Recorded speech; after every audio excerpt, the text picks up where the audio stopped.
네, 오늘 독서 복음은 하느님의 의로움, 하느님의 정의. 오늘 화답송에도 주님 이 시대에 정의와 평화가 꽃피게 하소서 하고 노래하고 있죠. 대림 시기를 준비하는데 우리 모범이 되는 모델들이 4명 있다고 그랬죠. 그리고 구체적으로 재림 예수님을 기다리는, 재림 예수님은 심판하러 오시잖아요. 심판이 꼭 나쁜 게 아닙니다. 의로움이 완성되는 날이죠. 그래서 재림 예수님을 준비하는 모범도 바로 이 4명이에요. 세례자 요한, 그리고 마리아, 그리고 반대로 보면은 마리아의 남편 요셉, 그리고 세례자 요한의 아버지가 누구예요? 스가랴. 이 사인방을 철저하게 여러분들 잘 보시고 여러분들의 신앙생활 거울로 삼으시면 돼요. 오늘은 요셉을 한번 봅시다. 요셉은 외로운 남자야. 그리고 잊혀진 남자예요. 축일도 언제예요? 3월 19일인데 꼭 사순식이야. 오늘 요셉은 2가지 측면에서 자신의 성찰을 합니다. 첫 번째는 마리아가 요셉과 약혼했는데 같이 살기 전에 마리아가 성령으로 잉태한 사실이 나타났는데 드러났다고 그랬어요. 마리아 남편 요셉은 의로운 사람이라고 했어요. 그래서 마리아의 일을 세상에 드러내고 싶지 않았어요. 그래서 어떻게 하기로 했어요? 남모르게 파혼하기로 작정을 했다. 이것도 요셉에게는 의로움이에요. 분명히 마리아의 태 안에 있는 아기는 자기 아기가 아니잖아요. 그죠? 그래서 혼인했는데 자기 아기가 아닌 사람 아이를 잉태하면 그것은 돌로 맞아 죽는 살인에 해당되는 그런 죄를 짓는 거예요. 분명히 자기애는 아닌 건 확실한 게 요셉이지만 파혼하기로 한 거예요. 파혼하면은 부인이 아니기 때문에 죽지는 않아요. 그래서 그러한 마리아를 너무 사랑한 나머지 남모르게 파혼을 하기로 결정을 했는데 이것이 이제 첫 번째 요셉의 정의입니다. 요셉의 의로움이 그런 거예요. 너무 사랑한 나머지 의롭게 그런 작정을 했어요. 이게 바로 첫 번째 성찰이고 첫 번째 자신이 마리아에 대한 고백을 하는 거죠. 그렇게 생각을 붙였을 때 꿈에 주님의 천사가 나타나 말하였어요. 그렇죠? 쭉 설명을 했죠. 쭉 설명을 했어요. 구세주에 대한 예언들을 쭉 설명을 했어요. 그러자 22절에 보게 되면 주님께서 예언자를 통해서 하신 말씀이 이루어질 거다. 보아라, 동정녀가 잉태해서 아들을 낳으리니 그 이름을 임마누엘이라고 하리라 하신 말씀이에요. 이것은 하느님이 우리와 함께 계신다는 걸 뜻하죠. 이 말을 듣자마자 잠에서 깨어난 요셉은 주님의 천사가 명령한 대로 자기의 생각을 접고 내리고 아내를 맞아들였다 하는 거죠. 이것은 하느님의 정의를 받아들인 겁니다. 우리 인생을 살면서 우리가 결정할 일이 얼마나 많아요.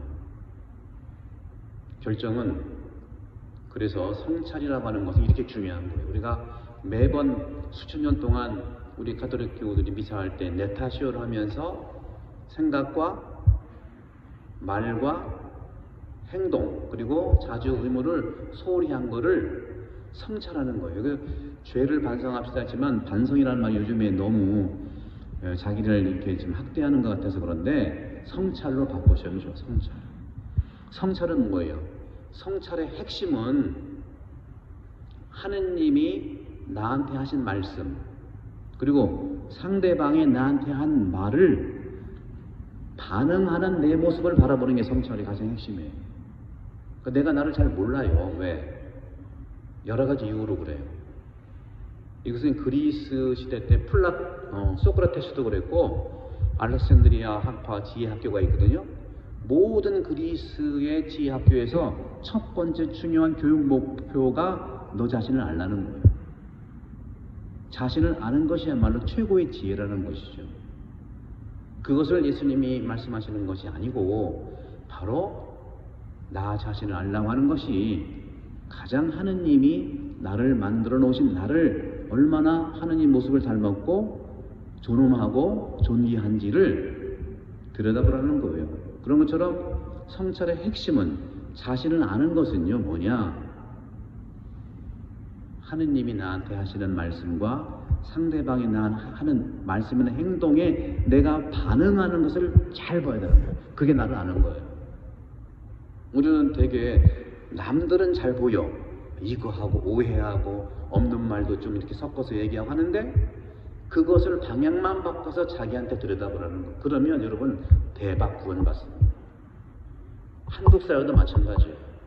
그래서 오늘 요셉 서민이 훌륭한 것은 첫 번째 작정한 것은 부인을 너무 사랑해서 안 죽게 하려고 몰래 파혼하기로 했잖아요.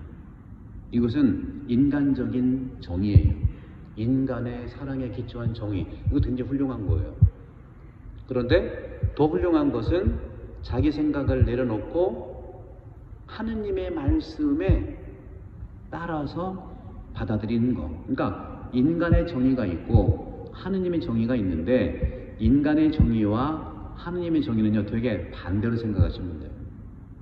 그러니까 내 뜻대로 안 하면은 하느님 뜻대로 하는 거예요. 이게 성경에서만 나오는 게 아니고 내가 누차 말씀드렸죠. 길을 가는데 모르는 길이 양갈래 나왔어. 어떻게 했어요? 어떻게 했어 우리가? 손바닥에다 뭐를 던졌어? 침이 뭐예요? 예수님도 타액으로 많이 치유해 줬잖아요. 침을 뱉어서 어떻게 했어요? 손바닥을 딱 치면 그 침이 어디로 가? 갈 대로 가는 거지. 그건 뭐예요? 내 뜻이 아니라 당신이 알려달라는 겁니다. 모든 게 마찬가지예요. 초대교회 때에도 교황님을 뽑을 때나 또 구약도 마찬가지로 누구를 뽑을 때 인간적인 그러한 선택을 하지 않았어요. 인간적인 선택하면요 시기와 질투와 또 결핍과 자기 여러 가지 결함 때문에 시기 질투하게 되어 있어요. 그래서 성당은 시기 질투의 근원을 조금 내려놓는 것이 중요하다. 제가 언제든 항상 말씀드렸잖아요. 뽑을 때 우리 너무 인간적으로 예를 들어 20명의 회원이 있어. 그러면 10표 얻었어. 딴 사람은 2표 얻었어. 그럼 10표 얻은 사람이 되는 거잖아요. 이것이 자연스러운 일이긴 하지만 하나님의 뜻과 관련이 있을까 하는 거죠. 제가 언제 말씀드렸죠? 제가 96년도에 금산에 본당심 젊은 신부로 갔을 때 꾸리아 단장님을 투표를 하는 거예요. 말씀드렸을 거예요. 했더니 투표 1등 된 분이 나 못해요. 저는 제 조커가 신부님인데 신부님 밥을 해줘야 돼요. 그러니까 많은 사람들이 보통 그렇게 해줘. 두 번째가 하셔. 차점자가 하셔. 차점자 기분 되게 나쁘지. 그죠? 되게 나쁘잖아요. 제가 어떻게 하겠습니까? 우리 기도합시다. 해서 차점자 이름과 1등 된 자매 이름을 바구니에 넣고서 기도했어요. 기도를 막 묵주기도 한 단만 해서 한 단만 묵주기도 한 단 한 다음에 기도하는 분이 뽑아야 되잖아요. 기도는 누가 해요? 수녀님이 하시니까 수녀님 뽑으실까요? 딱 보면 제가 2번째 사람이 된 겁니다. 이렇게 초대에는 주교도 이렇게 뽑았어요. 우리는 너무 인간적인 걸 낳기 때문에 분쟁이 많은 거예요. 오늘 시편에서 이 시대의 주님 정의와 평화가 꽃피게 하소서, 이게 다 그런 거예요. 너무 인간적인 그런 차원에서, 인간적인 차원이 나쁘다는 게 아닙니다. 좋은 건데, 오늘 요셉이 인간적인 걸로만 정의를 세웠다면 하느님의 뜻이 이루어지지 않았을 수도 있잖아요. 그죠? 물론 하느님은 또 다른 마리아를 선택할 수도 있었겠지. 이건 상상은 하지 마시고, 이런 것처럼 여러분 대림을 준비하면서 나는 내 뜻과 하느님의 뜻을 잘 대화하는 게 중요하다. 내 뜻은 무조건 나쁘고 하느님도 무조건 좋고, 이 얘기가 또 아니에요. 여러분들, 내 뜻과 하느님의 뜻을 잘 만나서 대화하고 또 기도하고 선택하는 데 있어서 주님께 청하는 것이죠. 사랑하는 우리 대한본당교회 여러분, 이 선교나무에서 파란색이 많잖아요. 지난 주일날 한 가족이, 모르는 가족이 와서 제가 소개를 박수 한번 쳤잖아요. 그다음에 물어보니까 어떻게 오셨어요? 하니까 우리 가족 이름이 여기 나무에 걸려있다고 해서 왔어요. 기도한다니까 온 거야. 이게 하나님께 부탁하면 돼요. 우리 인간적으로 왜 안 나와? 뭐 할 거야? 뭐 할 거야? 더 안 나와? 이러면 기도해 주면 됩니다. 여러분들 성경과 교회의 이런 보물들은 기도와 내 뜻을 하느님과 만나게 하는 것, 성찰, 이 성찰의 능력을 많이 배우시고, 또 그동안 우리 안드레아 신부님께 성사 보신 분들 늘 성찰 식별을 많이 들으셨을 거예요. 성찰 식별은 우리를 구원회를 이끄는 길입니다. 특히 오늘날 한국 사회뿐만 아니라 전 세계에 이런 평화와 정의가 오는 것은 하느님의 뜻을 정확하게 알고 대화하는 데서 이루어진다. 그래서 이번 26일 다음 주 목요일 날 오전 10시에 우리 본당에서 치유 미사를 하겠습니다. 저는 표현을 그렇게 썼어요. 치유는요, 하느님이 해주시는 건데 두 개를 통해서 해주세요. 말씀과 성령이에요.